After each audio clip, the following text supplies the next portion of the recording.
Hello friends, Neena education की आज की क्लास में आप सभी का स्वागत है। मैं हूं नीना।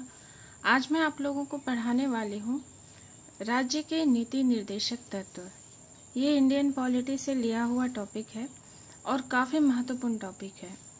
यहाँ से प्रश्न पूछे जाते हैं। ये जेपीएससी मेंस के सिलेबस के अकॉर्डिंग मैंने तैयार किया है आंसर, लेकिन मैं ये बताना चाहती हूँ कि ये ऐसा टॉपिक है जो हर एक एग्ज़ाम के लिए काफ़ी महत्वपूर्ण है।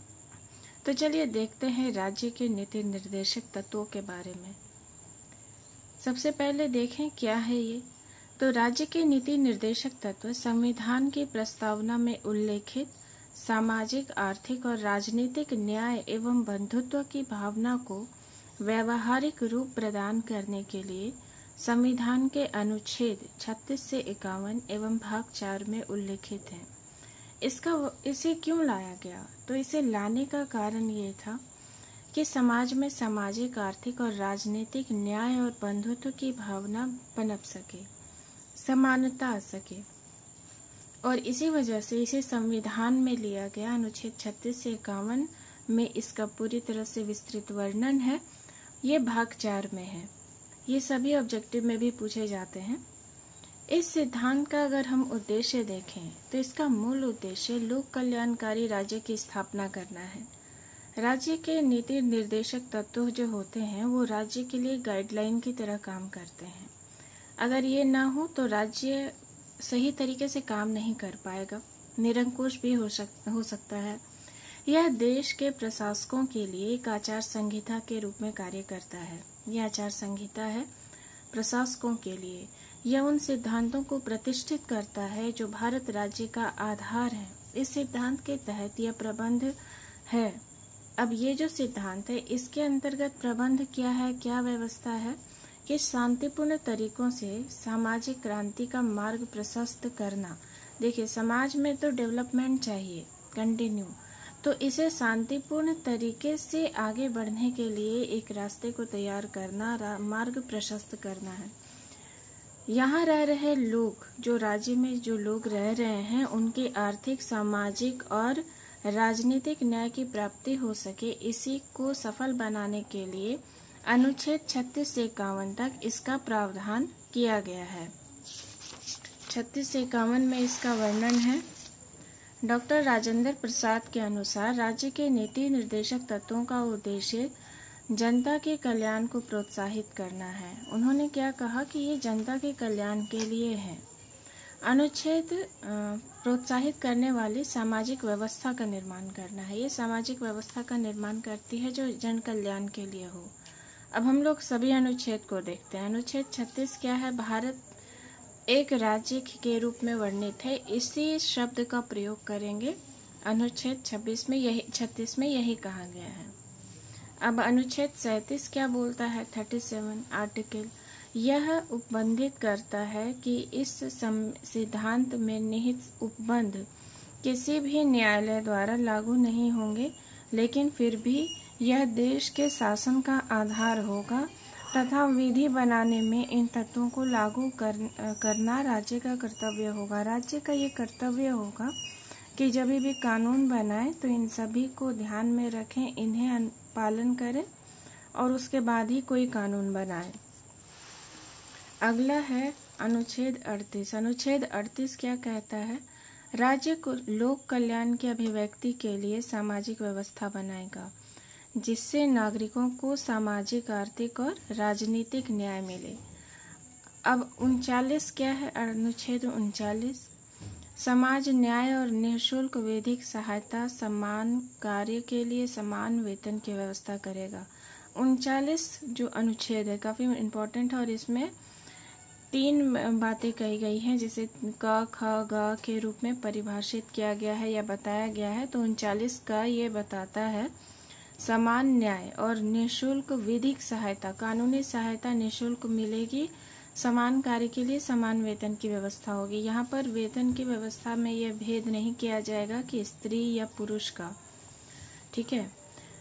वहीं 39 ख क्या बताता है कि सार्वजनिक धन का स्वामित्व एवं नियंत्रण इस प्रकार करना ताकि सार्वजनिक हित का सर्वोत्तम साधन हो सके। तो धन का भी किस प्रकार से नियंत्रण करना है, यानी कि असमान वितरण नहीं करना है, एक जगह पूंजित नहीं करना है। वहीं 39 धन का समान वितरण हो, ये भी व्यवस्था करता है। और सार्वजनिक धन का स्वामित्व और नियंत्रण, सार्वजनिक धन का यहाँ पर उल्लेख है और यहाँ पर निजी धन या इस प्रकार से एकत्रित धन का है कि पूंजीवादी व्यवस्था ज़्यादा नहीं पनपे, इसका ध्यान रखना है। तो क ख ग में हम लोगों ने देखा, और 39 क ख ग बहुत इम्पोर्टेंट है। वहीं 40 भी बहुत इम्पोर्टेंट है। अनुच्छेद 40 क्या है, तो ग्राम पंचायतों का संगठन होना चाहिए जिससे स्वायत्त शासन मजबूत हो। अनुच्छेद 40 बहुत इम्पोर्टेंट है। 40 में ग्राम पंचायत के बारे में कहा गया कि ग्राम पंचायत होनी चाहिए। ग्राम पंचायत होने से ही कोई भी देश बिल्कुल तृण स्तर पर, जब स्वायत्त शासन व्यवस्था मजबूत होगी तभी वो देश भी मजबूत होगा। गांधी जी ने इसे बढ़ावा दिया था। अब अनुच्छेद 41 क्या बताता है, राज्य काम तथा शिक्षा पाने। अब राज्य क्या क्या व्यवस्था करेगा, व्यक्ति को काम दिलाएगा, कोई बेरोजगार नहीं रह सकता, शिक्षित होना है, शिक्षा पाने की व्यवस्था करेगा। बेरोजगारी, बुढ़ापा, बीमारी, अशक्तता, इस प्रकार की स्थिति में जब व्यक्ति असहाय महसूस करते हैं तो उनके लोक सहायता की व्यवस्था का प्रबंध करेगा। तो उनके लिए सारी व्यवस्थाएं राज्य करेगा, ये राज्य को निर्देशित किया जाता है। वहीं अनुच्छेद 42 में बताया गया है कि राज्य काम के न्याय संगत और मनोवैज्ञानिक दशाओं को सुनिश्चित करने के लिए व्यवस्था करेगा। न्याय संगत और मनोवैज्ञानिक दशाओं को, किसी के साथ भी शारीरिक मानसिक रूप से अन्याय नहीं होना चाहिए। प्रसूति सहायता भी उपलब्ध कराएगा। अनुच्छेद 43 क्या बताता है, कर्मकारों के लिए, जो मजदूर हैं उनके लिए मजदूरी, अच्छी मजदूरी, उन्हें ऐसी मजदूरी मिले जिससे कि उनका घर चल सके, उनका काम हो सके, वो शिष्ट जीवन व्यतीत कर सकें, उनका जो सामाजिक स्तर है वो अच्छा हो सके, उन्हें सांस्कृतिक अवसर मिले, उपलब्ध कराए जाए या उन्हें लाभ मिले। तो 43 में काम के प्रति बताया गया है कि राज्य ऐसी व्यवस्था करेगा कि सामान्य रूप से लोग अपना जीवन निर्वाह कर पाएँ, ऐसा उन्हें काम और मजदूरी मिल सके।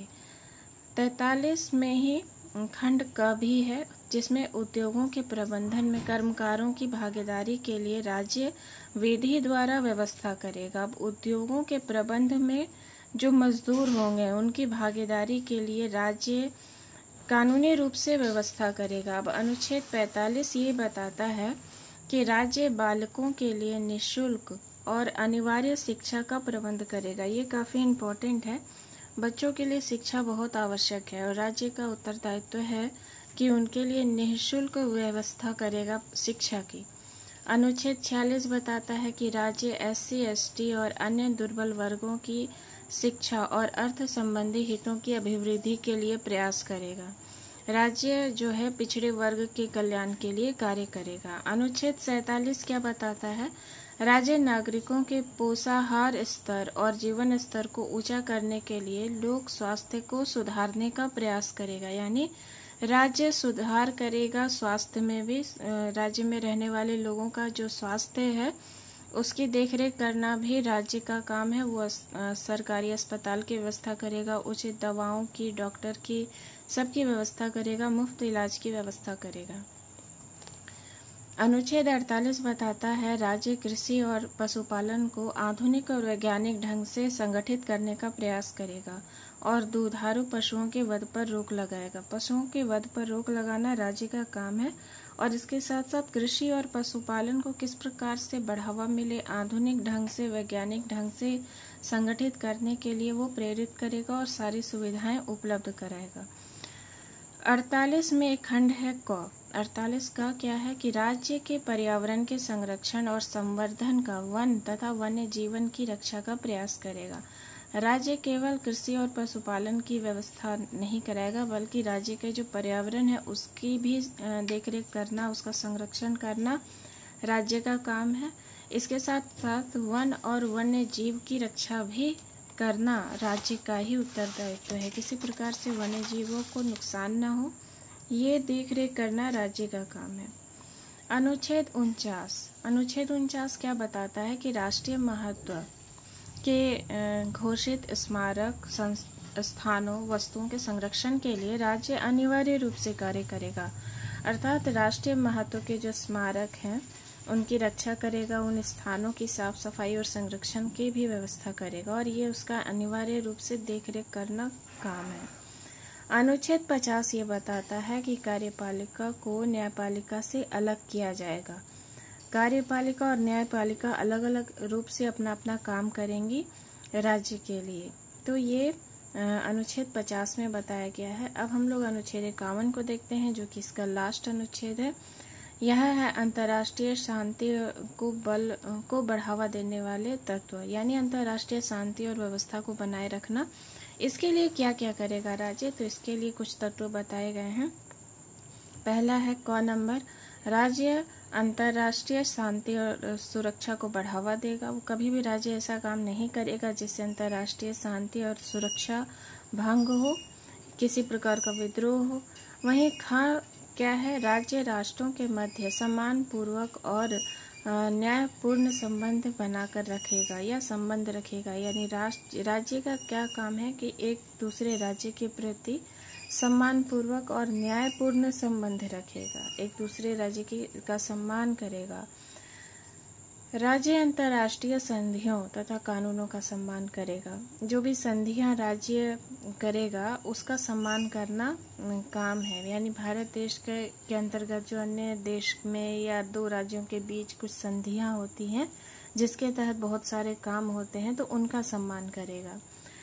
अगला है यानी कि चौथा और आखिरी है, अंतर्राष्ट्रीय विवादों को राज्य शांतिपूर्ण ढंग से निपटाने की प्रवृत्ति को बढ़ावा देगा। तो अंतर्राष्ट्रीय जो विवाद होंगे उन्हें कोशिश करेगा कि शांतिपूर्ण ढंग से निपट जाए, युद्ध की स्थिति ना हो। तो अगर इन सभी को करेगा तो राज्य में शांति व्यवस्था बहाल रहेगी। तो ये थे राज्य के नीति निर्देशक तत्व जो कि काफ़ी इम्पोर्टेंट थे। यहाँ पर राज्य के नीति निर्देशक तत्व भी से एक और भी प्रश्न बनता है, जिसमें कि हम लोगों को पढ़ना होता है राज्य के नीति निर्देशक तत्व और मौलिक अधिकार, इन दोनों के बीच के अंतर को। वहीं एक प्रश्न ये भी बनता है कि इसकी आलोचनात्मक व्याख्या करें, अर्थात कि बहुत सारे तत्वों का वर्णन है 36 से 51 तक, उसके बाद भी क्या ये सफल है।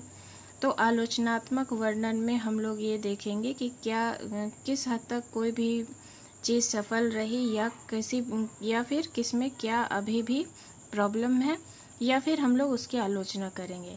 तो इस प्रकार से इसके 2 प्रश्न और होते हैं, क्योंकि ये काफ़ी इम्पोर्टेंट टॉपिक है। तो चलिए अगले क्लास में हम लोग नीति निर्देशक तत्व और मौलिक अधिकार के बीच के डिफरेंस को पढ़ेंगे, और फिर उसके बाद हम लोग इसकी आलोचनात्मक व्याख्या, राज्य के नीति निर्देशक तत्वों की आलोचनात्मक व्याख्या के बारे में पढ़ेंगे। तो मेरा ये पूरा प्रयास रहेगा कि आप लोगों का जो सिलेबस है वो मैं कंप्लीट करवा दूं। तो यहाँ पर देखिए, ये सिलेबस में एक खंड में भारतीय संविधान और राज्य व्यवस्था में हम लोगों ने ये सब कुछ पढ़ा है। अभी हम लोग राज्य के नीति निर्देशक तत्व के बारे में पढ़ रहे हैं, और अभी भी काफ़ी सारे टॉपिक हैं पढ़ने के लिए। तो फिर मेरा प्रयास रहेगा कि हर दिन मैं आप लोगों को क्लास दूं और एक एक टॉपिक को क्लियर कराऊं। अगर मैं सक्षम रही तो 2 टॉपिक भी करा सकती हूं, क्योंकि मुझे काफ़ी तैयारी करनी पड़ती है नोट्स को बनाने के लिए। किसी एक पुस्तक में सारी बातें नहीं होती, 2 से 3 किताबों का सहारा लेना पड़ता है मुझे एक नोट्स को तैयार करने के लिए। तो इसलिए आप लोग अच्छे से पढ़ें, समझें, हो सके नोट करें, क्योंकि नोट करने से काफ़ी हेल्प होगी आप लोगों के। और क्लास कैसी लगती है मुझे कमेंट में बताएं। तो नेक्स्ट क्लास में मिलते हैं। धन्यवाद।